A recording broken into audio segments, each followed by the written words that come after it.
Another group of pro-Russian activists in another Ukrainian city are holed up in a local government building. According to Ukraine's Interior Ministry, at least a dozen armed men in camouflage occupied a police station in the eastern Ukrainian town of Slaviansk Saturday. They apparently have yet to give any demands. Meanwhile, pro-Russian demonstrators across several cities in Ukraine's Russian-speaking east are demanding independence and refuse to recognize Ukraine's new government. Activists in Donetsk have occupied local government buildings for nearly a week and say they're not leaving. Ukraine's interim Prime Minister Arseniy Yatsenyuk visited Donetsk Friday in an effort to break the stalemate. He says he supports changing Ukraine's constitution to allow for local referendums. But it's unclear if that's going to quell the protests, which Ukraine's government in Kyiv claims are being orchestrated by Moscow.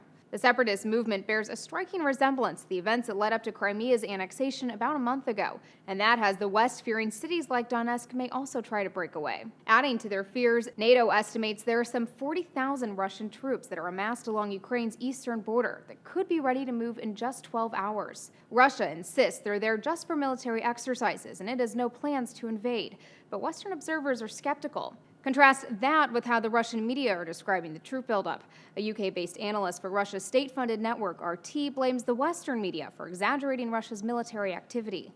And there's been a wave of Russia-phobia in the media, on the television here. It's the wicked bear. They're going to take over Eastern Europe. Russia might be invading Finland next week. In response to the tensions, the U.S. Treasury Department launched another round of sanctions on a Crimean gas company and several key leaders Friday.